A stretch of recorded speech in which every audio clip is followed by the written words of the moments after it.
जय हिंद दोस्तों, स्वागत है आपका अमित सॉल्यूशन 2 के यूट्यूब चैनल पर। दोस्तों, आप सबको रक्षाबंधन की हार्दिक शुभकामना। दोस्तों, मिठाई खाइए, खुशियाँ मनाइए। तो आज का टॉपिक है भूगोल से संबंधित टॉप प्रश्न की प्रैक्टिस आज मैं आपको करवाऊंगा दोस्तों।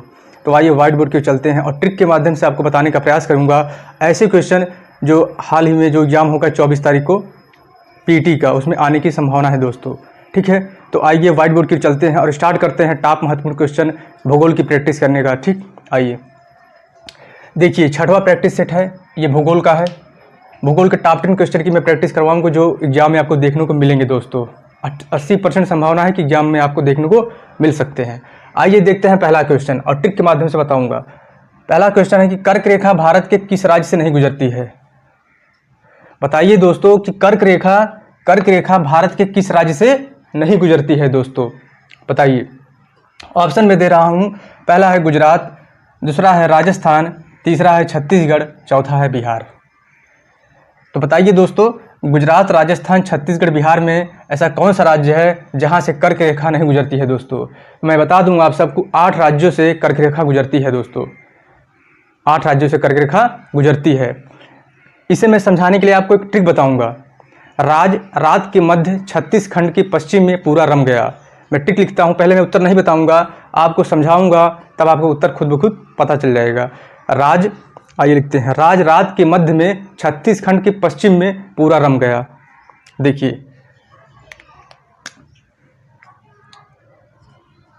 रात के मध्य 36 खंड के पश्चिम में, 36 खंड के पश्चिम में पूरा रम गया। दोस्तों, ये आपका ट्रिक है। क्या है ट्रिक? रात के मध्य 36 खंड के पश्चिम में पूरा रम गया दोस्तों। ठीक, पूरा रम गया। देखिए, राज का मतलब होगा राजस्थान।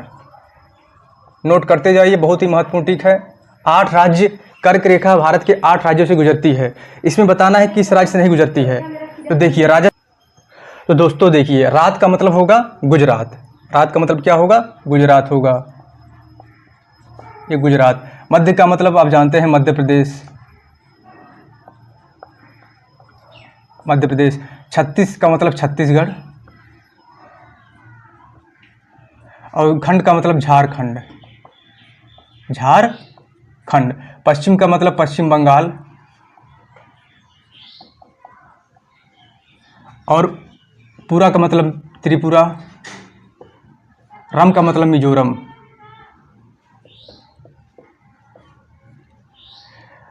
कितने राज्य हुए? 1 2 3 4 5 6 7 8, 8 राज्यों से कर्क रेखा गुजरती है दोस्तों। अब ऑप्शन में चलिए देखते हैं। गुजरात है, मतलब कर्क रेखा गुजरात से गुजरती है, ऑप्शन सही है। पूछा गया है प्रश्न में कि किस राज्य से नहीं गुजरती है। देखिए, मध्य प्रदेश, राजस्थान है, यहाँ पर राजस्थान है, छत्तीसगढ़ है दोस्तों, छत्तीसगढ़ है, बिहार नहीं है। तो इसका उत्तर होगा कर्क रेखा भारत के किस राज्य से नहीं गुजरती है? तो कर्क रेखा भारत के बिहार राज्य से नहीं गुजरती है दोस्तों, क्योंकि मैंने जो ट्रिक बताया आपको, रात के मध्य 36 खंड के पश्चिम में पूरा रम गया। तो यहाँ पर आपके विभिन्न राज्यों के नाम है, आप देख लीजिए, नोट कर लीजिए इस ट्रिक को। तो बिहार राज्य से नहीं गुजरती है। आइए दूसरे क्वेश्चन की ओर चलते हैं दोस्तों। तो आपका दूसरा क्वेश्चन है, पूर्वी देशांतर रेखा 82 सही 1/2 भारत का मानक समय है, किस राज्य से नहीं गुजरती है दोस्तों? बताइए, पूर्वी देशांतर रेखा भारत का मानक समय है 82 सही 1/2, भारत के किस राज्य से नहीं गुजरती है दोस्तों? बताइए, भारत के किस राज्य से नहीं गुजरती है? ऑप्शन है आप सबके सामने, उत्तर प्रदेश, दूसरा है मध्य प्रदेश, तीसरा है उड़ीसा, चौथा है कर्नाटक दोस्तों। बताइए, पूर्वी देशांतर रेखा भारत के 82 सही 1/2 भारत का मानक समय है, किस राज्य से नहीं गुजरती है? पहला है उत्तर प्रदेश, दूसरा है मध्य प्रदेश, तीसरा है उड़ीसा, चौथा है कर्नाटक दोस्तों। तो इसे भी मैं आपको ट्रिक के माध्यम से बताऊंगा, आप कभी भूल नहीं पाएंगे। रटने की आदत को छोड़ दीजिए, मैं ट्रिक बताता हूं आपको, ट्रिक के माध्यम से बताऊंगा, तब आपको उत्तर में बताऊंगा दोस्तों। देश के मध्य दिशा में आधा गढ़, देश के मध्य दिशा में जो ट्रिक है वो देखिए, देश के मध्य दिशा में, देश के मध्य दिशा में आधा गढ़। दोस्तों, देश की मध्य दिशा में आधा गढ़। तो देश का मतलब उत्तर प्रदेश यानी यूपी, यूपी लिख देता हूँ। मध्य का मतलब मध्य एमपी, ठीक। दिशा का मतलब क्या होगा? दिशा का मतलब होगा ओडिशा। दिशा का मतलब ओडिशा, ओडिशा। आधा का मतलब आंध्र प्रदेश। गढ़ का मतलब दोस्तों, गढ़ का मतलब होगा छत्तीसगढ़। तो 5 राज्यों से गढ़ का मतलब क्या होगा? छत्तीसगढ़। दोस्तों, गढ़ का मतलब छत्तीसगढ़ होगा। इसका मतलब है कि 1 2 3 4 5 यूपी, एमपी, उड़ीसा और आंध्र प्रदेश, छत्तीसगढ़ 5 राज्यों से 82 सही 1/2 भारत का मानक समय गुजरती है। अब देखिए इन राज्यों में क्या ये राज्य हैं? उत्तर प्रदेश है दोस्तों, मध्य प्रदेश भी है, एमपी यानी मध्य प्रदेश है, दिशा ओडिशा भी है, कर्नाटक इस ऑप्शन में है, लेकिन कर्नाटक हमारे जो ट्रिक मैंने आपको बताया 5 राज्य छत्तीसगढ़, आंध्र प्रदेश, ओडिशा, यूपी, एमपी में नहीं है दोस्तों। तो इसका उत्तर क्या होगा? किस राज्य से 82 सही 1/2 पूर्वी देशांतर रेखा नहीं गुजरती है? तो वो आपका कर्नाटक है दोस्तों। आइए तीसरे क्वेश्चन की ओर चलते हैं। तीसरा क्वेश्चन है आपका, बुल्गारिया की राजधानी क्या है? बताइए। राजधानी और मुद्रा सीधे पॉइंट टॉपिक दिया गया है, पीटी में पूछा जाएगा आपसे राजधानी मुद्रा के बारे में। बताइए कि बुल्गारिया की मुद्रा क्या है दोस्तों? बुल्गारिया की मुद्रा क्या है? यहाँ पर ऑप्शन है, पहला सोफिया, दूसरा है मॉस्को, तीसरा है वारसा, चौथा है ओस्लो। बताइए। तो बुल्गारिया की जो राजधानी होगी दोस्तों सोफिया होगी। मैं इसकी ट्रिक बता देता हूँ आपको। 50 राजधानियों की ट्रिक के साथ में उनकी मुद्रा और राजधानी के बारे में बताऊंगा। ट्रिक के माध्यम से रखने की आवश्यकता नहीं होगी आपको। तो पहले जो क्वेश्चन मैं उसे बता देता हूँ, बुल्गारिया की राजधानी क्या है? तो बुल्गारिया की राजधानी होगी दोस्तों सोफिया। अब ट्रिक के माध्यम से देखते हैं। देखिए ट्रिक होगा रिया सोफाले दोस्तों। तो रिया का मतलब होता है कि देश कौन सा होगा? बुल्गारिया होगा, बुल्गारिया दोस्तों। अब सोफा का मतलब क्या होता है? सोफिया। रटने की आवश्यकता नहीं है। रिया बुल्गारिया की जो राजधानी होगी सोफिया होगी, और जो मुद्रा है ले का मतलब होता है लेव। तो आपको क्लियर हो गया होगा कि बुल्गारिया की राजधानी सोफिया। यहाँ से देखिए सोफिया है, तो अब यहाँ की जो मुद्रा होगी लेव होगी, यानी रिया सोफाले अगर आप याद रखेंगे तो बुल्गारिया की राजधानी और मुद्रा आपको आसानी से याद रहेगा, रटने की आवश्यकता नहीं है दोस्तों। इसी प्रकार से ट्रिक के माध्यम से आइए चलते हैं चौथे क्वेश्चन की ओर। आइए चलते हैं चौथे क्वेश्चन की ओर। चौथा क्वेश्चन आपका है कि वेनेजुएला की राजधानी क्या है? बताइए दोस्तों। मुद्रा और राजधानी जरूर पूछी जाएगी, जरूर से जरूर बताइए वेनेजुएला की राजधानी क्या है? तो ऑप्शन है कराकस, दूसरा है सुआ, तीसरा है कैनबरा, चौथा है लीमा दोस्तों। तो मैं आपको एक ट्रिक बता दूं। देखिए एला क्या होगा? एला कस के बोल तो मतलब इसका होगा दोस्तों, कस का होगा कराकस, बोल का होगा बोलीवर, ठीक, और एला का होगा वेनेजुएला। अब बताइए दोस्तों क्या होगा? वेनेजुएला की राजधानी क्या है? कस का मतलब कराकस, यानी क्या होगा? वेनेजुएला की राजधानी होगी दोस्तों कराकस ऑप्शन है। कस का मतलब कराकस, बोल का मतलब बोलीवर। जो ट्रिक होगा एला कस के बोल, ये ट्रिक है दोस्तों। विभिन्न ट्रिक के माध्यम से आपको राजधानी रटवा दूंगा, आपको ज़्यादा मेहनत करने की आवश्यकता नहीं है। अब वेनेजुएला की राजधानी है कराकस, वेनेजुएला नहीं एला कस का मतलब कराकस, इसकी मुद्रा होगी बोलीवर दोस्तों। तो एला कस के बोल, इसे याद रखिए। अच्छा आइए चलते हैं पांचवें क्वेश्चन की ओर। पांचवा क्वेश्चन है कि गंगा की कौन सी सहायक नदी गंगा में दाहिने से मिलती है? गंगा की कौन सी सहायक नदी गंगा में दाहिने से मिलती है दोस्तों? तो सोन, रामगंगा, गोमती, घाघरा, ये सब की सब गंगा की सहायक नदियां हैं। तो बताइए कौन सी नदी इसमें ऐसी है जो गंगा के दाहिने से मिलती हैं दोस्तों? तो एक नदी तो हम सब जानते हैं कि संगम में यमुना जी जो है गंगा जी में दाहिने से मिलती हैं। जाइए देख लीजिए अगर आपने ध्यान से नहीं देखा होगा तो। अब दूसरी नदी कौन सी है? 2 ही नदियाँ ऐसी हैं जो गंगा जी में दाहिने से मिलती हैं दोस्तों। पहली है यमुना जी, दूसरी है सोन नदी। तो ऑप्शन में है दोस्तों, देखिए सोन नदी है। तो यमुना और सोन ये दोनों ऐसी नदियां हैं जो गंगा जी में दाहिने से मिलती हैं। बाकी रामगंगा, गोमती और घाघरा ये सब बाएं से मिलती हैं दोस्तों, ठीक है। आइए छठवें क्वेश्चन की ओर चलते हैं। छठवां क्वेश्चन है कौन सी नदी एस्चुअरी ज्वारनदमुख का निर्माण करती है दोस्तों? कौन सी नदी एस्चुअरी ज्वारनदमुख का निर्माण करती है? एस्चुअरी को ही ज्वारनदमुख कहा जाता है दोस्तों। ऑप्शन है पहला नर्मदा, दूसरा है ताप्ती, तीसरा है जुगारी, चौथा है इनमें से मतलब सभी सब की सब बताइए।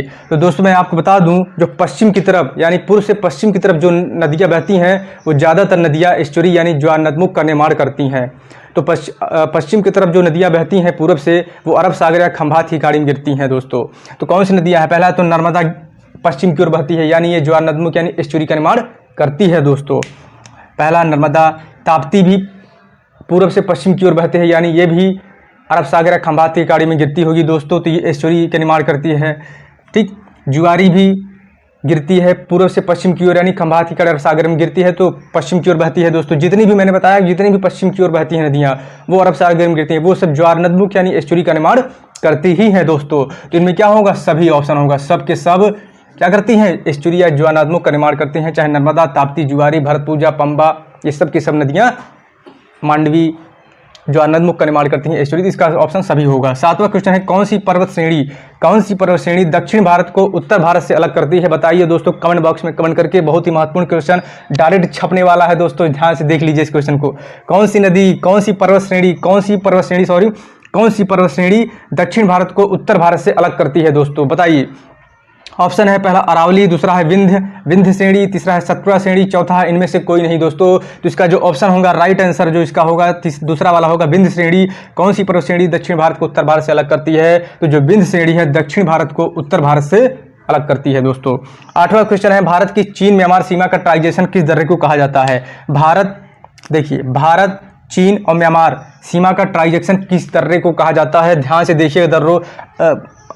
ऑप्शन है दिफू दर्रा, यांग्याब दर्रा, तीसरा है पांगसार दर्रा, चौथा है बुर्जिल दर्रा। तो दोस्तों दिफू दर्रा एक ऐसा दर्रा है जो भारत चीन म्यांमार सीमा का ट्रांजिशन कहा जाता है दोस्तों। ये कहाँ पर है? तो अरुणाचल प्रदेश में है दोस्तों। ठीक है, आइए चलते हैं 9वें क्वेश्चन की ओर। मैंने आपसे वादा किया था आपको टॉप क्वेश्चन 10 से ज़्यादा ही बताऊंगा, तो आइए देखते हैं। 9वां क्वेश्चन है, ब्रह्मपुत्र नदी भारत के किस दर्रे से प्रवेश करती है दोस्तों? टॉप में इस क्वेश्चन जो डायरेक्ट आपके एग्जाम में पूछे जाने की संभावना है 90%। ब्रह्मपुत्र नदी भारत के किस दर्रे से प्रवेश करती है? बताइए। यांग्याब दर्रा, सिपकिला दर्रा, जोजिला दर्रा, नीति दर्रा जो उत्तराखंड में है दोस्तों। तो इसका जो राइट आंसर होगा आपका यांग्याब दर्रा होगा। क्या होगा? यांग्याब दर्रा आपका ब्रह्मपुत्र भारत के किस दर्रे से प्रवेश करती है? यांग्याब दर्रे से। आइए चलते हैं 10वें क्वेश्चन की ओर। पवन ऊर्जा उत्पादन में कौन सा राज्य शीर्ष पर है दोस्तों? पवन ऊर्जा उत्पादन में कौन सा राज्य शीर्ष पर है? पहला ऑप्शन है तमिलनाडु, दूसरा है महाराष्ट्र, तीसरा है गुजरात, चौथा है कर्नाटक दोस्तों। तो जिसका राइट आंसर होगा तमिलनाडु होगा दोस्तों। अब मैं आपसे क्वेश्चन पूछता हूं, सौर ऊर्जा उत्पादन में कौन सा राज्य प्रथम पोजीशन पर है दोस्तों? इसका आंसर आप लोग बताइए। ठीक है, कौन सा राज्य सौर ऊर्जा उत्पादन में प्रथम पोजीशन पर है? आइए 11वें क्वेश्चन की ओर चलते हैं। भारत में चीनी का सबसे बड़ा उत्पादक राज्य कौन सा है दोस्तों? भारत में गन्ने का सबसे बड़ा उत्पादक राज्य उत्तर प्रदेश है, रट लिया होगा आपने। लेकिन आप ये भी पढ़िए कि भारत में चीनी का सबसे बड़ा उत्पादक राज्य कौन सा है? आइए ऑप्शन की ओर देखते हैं। यूपी यानी उत्तर प्रदेश, मध्य प्रदेश, कर्नाटक और महाराष्ट्र। 4 ऑप्शन है, बताइए कौन सा है? इसका जो राइट आंसर होगा आपका महाराष्ट्र होगा दोस्तों। राइट आंसर क्या होगा? भारत में चीनी का सबसे बड़ा उत्पादक राज्य महाराष्ट्र है, गन्ने का सबसे बड़ा उत्पादक राज्य उत्तर प्रदेश है। ध्यान से इसे याद रखिए दोस्तों। 12वें क्वेश्चन की ओर चलते हैं। उत्तर पूर्व मानसून से किस प्रदेश में वर्षा होती है? उत्तर पूर्व मानसून से किस प्रदेश में वर्षा होती है? तो ऑप्शन है तमिलनाडु, दूसरा ऑप्शन है असम, केरल और पश्चिम बंगाल। बताइए दोस्तों। तो जो इसका राइट आंसर होगा तमिलनाडु होगा दोस्तों। तमिलनाडु उत्तर पूर्व मानसून से वहां वर्षा होती है दोस्तों। अब मैंने आपको बताया था, आपसे क्वेश्चन पूछा था कि सौर ऊर्जा उत्पादन में कौन सा राज्य अग्रणी है? तो राजस्थान है दोस्तों। रट लीजिए, लिख लीजिए, राजस्थान है दोस्तों। इस प्रकार से मैंने आपको महत्वपूर्ण भूगोल की प्रैक्टिस करवाई जो डायरेक्ट एग्जाम में छपे जाने की संभावना है दोस्तों। इस प्रकार से आपको फिर से रक्षाबंधन की हार्दिक शुभकामना। मिठाई खाइए, खुश रहिए। एक बार अभ्यास प्रैक्टिस या रिविजन करके जरूर जाइएगा सभी सब्जेक्ट्स को। तो दोस्तों मिलते हैं आपसे नेक्स्ट वीडियो में। जय हिंद।